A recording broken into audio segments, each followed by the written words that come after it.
10 craziest escape plans from history.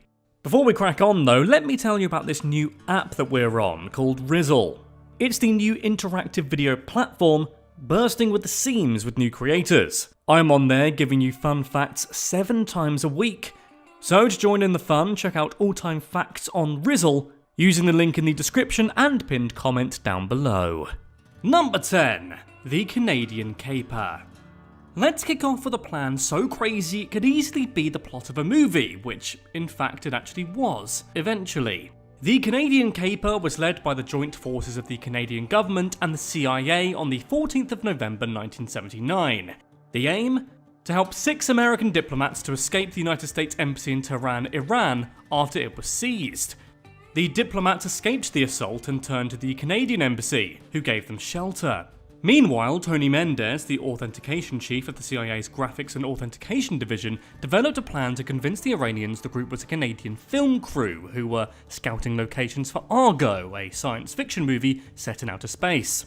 The plan required the CIA to set up a whole movie production office and generate publicity for a fake film. They also had to obtain Canadian passports and train the group in how to sound Canadian. Amazingly, despite all the things that could have gone wrong, the plan worked. On the 27th of January 1980, the fake film crew took an early morning flight to Frankfurt untroubled. Ironically, this was then adapted into its own movie by Ben Affleck in 2012 entitled Argo. Number 9. The Korean Houdini. We hear every day that age doesn't matter. And here's a story to prove it, although you will find out that a 50-year-old man is more flexible than you are. In 2012, Choi Gabo, known as a yoga master after improving his physical fitness for 23 years during previous detentions, was arrested on suspicion of robbery. He was later put in a detention cell at the police station in the city of Daegu, South Korea. However, after just 5 days, he managed to escape by applying skin ointment to the upper part of his body and squeezed through a tiny food slot at the bottom of the cell. As reported by Dongbu Police Station, Gabo put his plan into motion at 5 AM while all the police officers on duty were sleeping. He managed to escape his cell in just 34 seconds, and by the end of 1 minute he'd already left the building. Sadly for him, his yoga skills couldn't prevent his second arrest 6 days later, when the authorities placed him in a cell with a much smaller food slot. Number 8. High wire escape. Living in East Berlin from 1961 to 1989 was a nightmare. From one day to another, entire families were being split apart. And as if being cut off from your family, friends and the rest of the world wasn't enough, the censorship took care of the rest. Horst Klein was a trapeze artist living on the east side of the wall. He'd been banned from performing for being anti-communist, which was unbearable for him. So, in December of 1962, he decided to climb an electricity pole near the wall and made his way onto a cable, hanging onto it from both arms. He knew what he was risking here. If he touched the tower and the cable at the same time, he would be electrocuted, and if the East German soldiers spotted him, they would have shot him straight away. Steadily, he inched his way into the west, moving one hand over the other. Just as he made it over the border, his hands had numbed from the cold and he fell 12 meters, breaking both his arms. So yeah, this wasn't a successful plan in every way. Luckily though, he soon recovered and was able to perform again.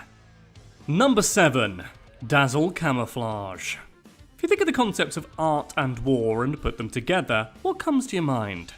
Picasso's Guernica perhaps, or Avengers Infinity War. But what British artist Norman Wilkinson did in 1917 was beyond all limits. He actually merged art and war together through a technique he invented himself. During World War I, Wilkinson was assigned to submarine ports. At the time, one of the most feared and effective weapons used by Germany was its fleet of submarines. The British just didn't know what to do, until Wilkinson saved the day.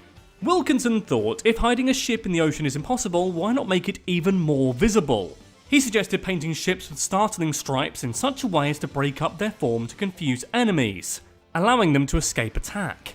The patterns would make it more difficult to figure out the ship's size, speed, distance and direction, making it a harder target to hit, and therefore easier to escape. And so, Dazzle camouflage was born. At the time, the results suggested that the dazzled boats may have been struck more often but less effectively by the enemy during the war. However, experts today are not so sure the technique was actually that effective. Number 6. Messages through cornrows. In recent years, cornrows have become a favourite hairstyle for women of many cultures. Whereas it used to be worn by children, especially young African and African American girls, the style has become widely popular across women of all ages. But while to many braids are just a fashionable way to style their hair, to African American culture, it's so much more than mere aesthetics. During the Atlantic slave trade, cornrows became a secret messaging system for slaves to communicate with each other under their masters' noses. It's most documented in Colombia, where Bencos Bayojo, an escaped slave, was the first person to come up with that idea in the 17th century. No one could ever notice that slaves could hide entire maps in their hairstyle, so it was easy to circulate them without being noticed. So for instance, the number of plaits worn could indicate how many roads people needed to walk. They also used braids to hide gold and seeds, which in the long run would have helped them survive. Pretty clever, don't you think? Number 5. Hot air balloon escape. Hans Strelsic, a former aircraft mechanic, and his friend Gunter Wetzel had been dreaming of leaving East Berlin for years. Yep, East Berlin again. But with the challenge already in itself hard to achieve solo, having their families to bring along with them would have made any escape plan impossible. However, one night, a TV documentary on air ballooning gave Hans an idea. After consulting with Gunter, they decided to build a hot air balloon to cross the border without being noticed by guards. Their wives would have stitched the balloon together out of pieces of old canvas and bed sheets. After 2 failed attempts, the third balloon, built with an engine made from 4 old propane cylinders, was ready.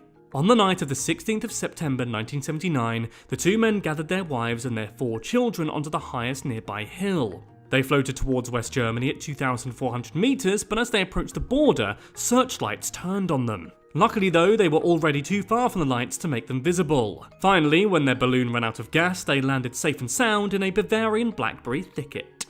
Number 4. Freaky Friday escape.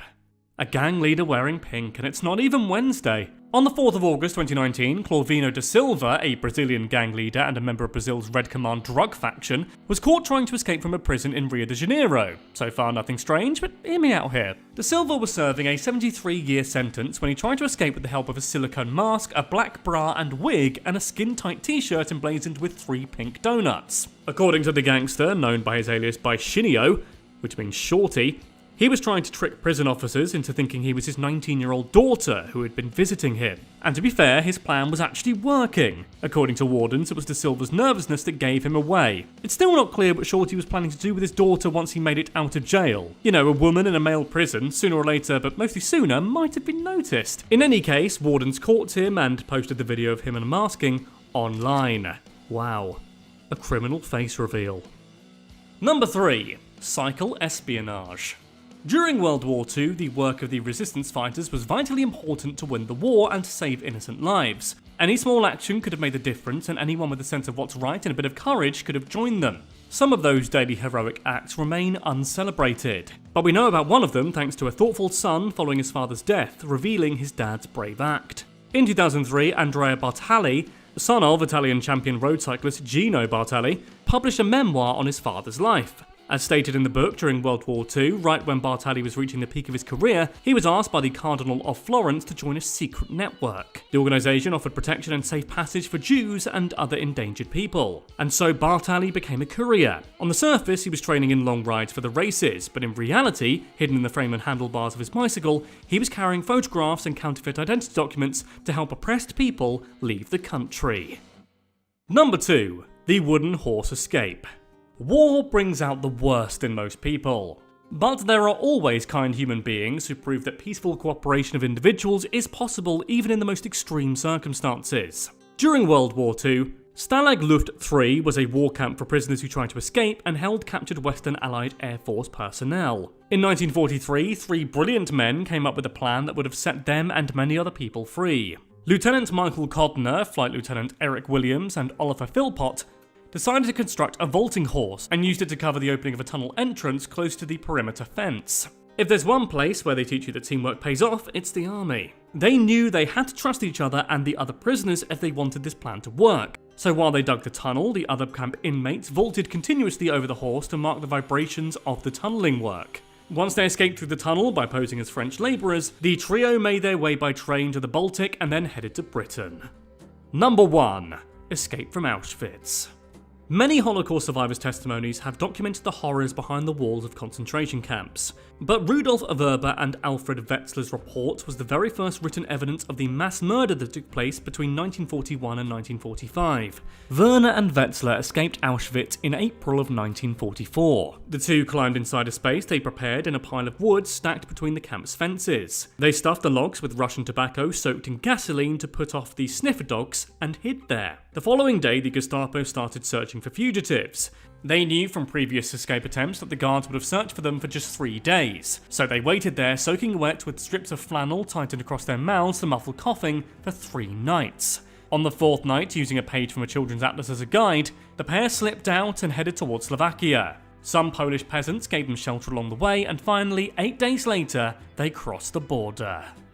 So those were some of the most daring and downright weird escape attempts from history. Which one do you think was the most ballsy?